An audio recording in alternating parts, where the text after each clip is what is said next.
नमस्कार दोस्तों, मेरे चैनल कथाएं और कहानियां में आपका स्वागत है। आज की मेरी कहानी है पीहर का सम्मान। आज तो अम्मा जी की खुशी का कोई ठिकाना ही नहीं है। ऐसा लग रहा था जैसे पूरे संसार की खुशियां उनकी झोली में ही आ गिरी हों। आज उनके घर का आंगन रिश्तेदार और पड़ोसियों से भरा पड़ा था और सभी लोग प्रसन्न थे। जोर जोर से ढोल और नगाड़े बज रहे थे और उनकी थाप पर अम्मा जी भी खुशी से झूम रही थीं। अपनी माँ को खुशी से नाचते हुए देखकर आज उनका बेटा संदीप भी उनके साथ आकर ठीक वैसे ही नाचने लगा जिस प्रकार वह बचपन में उनके साथ किसी उत्सव या बारात में नाचता था। उनके साथ साथ सभी रिश्तेदार और पड़ोसी भी खुश होकर तालियां बजा बजाकर उनका उत्साह बढ़ाने लगे और उनके इस प्रकार खुश होकर नाचने की एक बहुत बड़ी वजह थी कि पूरे 10 साल बाद उनके घर में संतान उत्पन्न हुई है। अंदर कमरे में बैठी हुई संदीप की पत्नी कामिनी खिड़की से ही अम्मा और संदीप को इस प्रकार खुशी से नाचते हुए देखकर प्रसन्न हो रही है। कामिनी कभी अपने पास सोते हुए अपने बेटे को निहारती और कभी अपने पति संदीप की तरफ देखती। आज तो उसकी आंखों में खुशी के आंसू रुक ही नहीं रहे थे। इतने वर्षों तक मां ना बनने की पीड़ा, लोगों और रिश्तेदारों के ताने, डॉक्टरों के चक्कर और मंदिरों में नंगे पैर जाने पर पड़ने वाले पैरों के छालों का दर्द और भी ना जाने कितना कुछ उसने सहा था। लेकिन आज अपने बेटे का मुंह देखकर कामिनी अपने सभी दुख दर्द भुलाकर भगवान को धन्यवाद देते हुए गदगद हुए जा रही थी। आज घर में उसके बेटे की छठी का उत्सव था। उसके बेटे को पैदा हुए 6 दिन हो गए, लेकिन अभी तक एक बार भी उसकी ननद सरोज, जिसका ससुराल उसी शहर में होने के बावजूद, एक बार भी अपने भतीजे को देखने तक नहीं आई थी। इतने में कुछ ही देर बाद एक बहुत ही आलीशान गाड़ी उनके घर के दरवाजे पर आकर रुकी। अपने अभिमान से अकड़ी हुई गर्दन के साथ कीमती साड़ी पहने और गहनों से लदी हुई उनकी बेटी सरोज गाड़ी से उतरी। अपनी माँ और भाई को इस तरह खुशी से नाचते हुए देखकर वह वहीं एक और खड़ी हो गई, लेकिन उसने एक बार भी उन दोनों के साथ नाचना भी ठीक नहीं समझा, क्योंकि यह सब तो उसकी शान के खिलाफ था।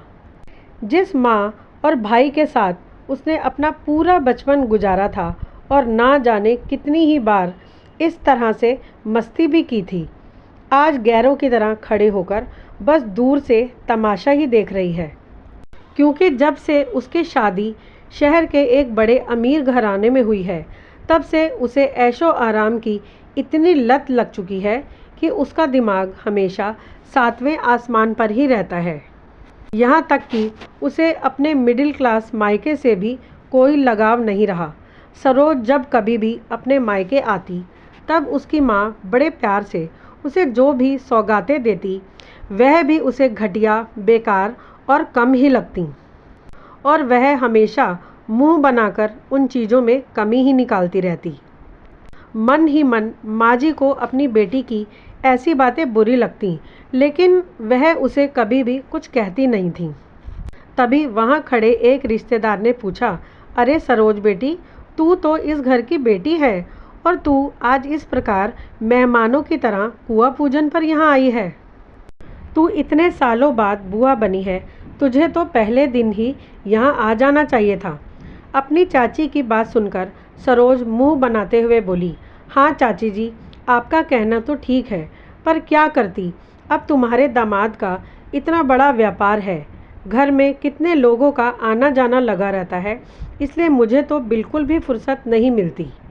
मेरे घर में इतने नौकर चाकर लगे हुए हैं, फिर भी मुझे बहुत सा काम स्वयं देखना पड़ता है। उसकी बात सुनकर चाची जी ने कहा कि फुर्सत नहीं मिलती या तू यहाँ आना नहीं चाहती, क्योंकि तुम्हारे घर में तो इतने सारे नौकर चाकर लगे हैं और यहाँ मायके में आकर तुम्हें खुद काम करना पड़ेगा। इसीलिए अब तो लगता है कि तुम्हारे मन में अपने अमीर ससुराल के आगे अपने गरीब मायके की कोई इज्जत ही नहीं रही। सभी रिश्तेदार दबी ज़बान में आपस में बातें कर रहे थे कि सच ही है, आजकल तो लड़कियों के दिमाग भी फिर जाते हैं, क्योंकि सभी रिश्तेदार भी सरोज के बदले हुए व्यवहार को देख रहे थे। पहले सभी के साथ मिलजुल कर रहने वाली सरोज आज किसी से सीधे मुंह बात भी करना पसंद नहीं करती। तभी उसकी मौसी ने पूछा कि क्या बात है सरोज, आज यहाँ तुम्हारे पीहर में इतना बड़ा फंक्शन है, लेकिन फिर भी तुम्हारे साथ दामाद जी और बच्चे नहीं आए। तब सरोज ने बड़ी अकड़ से कहा कि मौसी जी क्या करूं, उन्हें एसी में रहने की आदत है, इसीलिए वे लोग यहाँ नहीं आए। इतना बोलकर वह अपने साड़ी के पल्लू से खुद ही हवा करने लगी। खैर, जैसे तैसे वह सारा कार्यक्रम निपट गया और रिश्तेदार बच्चे को आशीर्वाद देकर अपने अपने घर चले गए। तब सरोज अपनी भाभी के कमरे में गई और अपने भतीजे के हाथ में शगुन का एक लिफाफा रख दिया।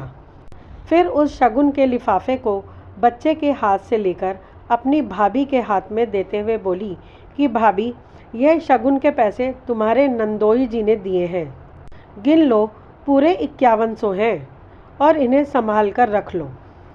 कामिनी ने शगुन का लिफाफा लेकर पूरी इज्जत से पहले अपने माथे से लगाया और फिर अपनी सास के हाथ में दे दिया।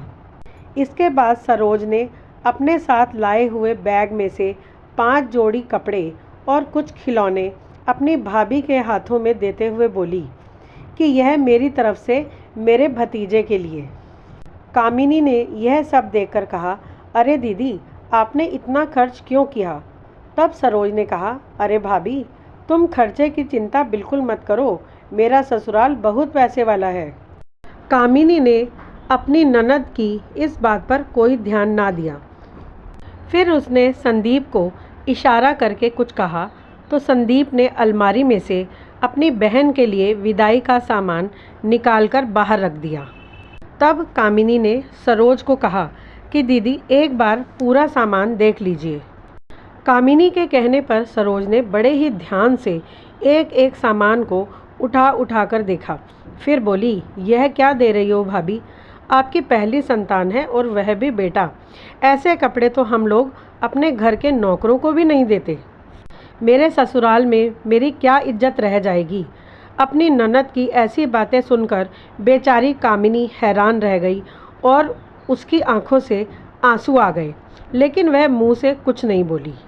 तब संदीप ने कहा कि दीदी, आप यह कैसी बातें कर रही हैं?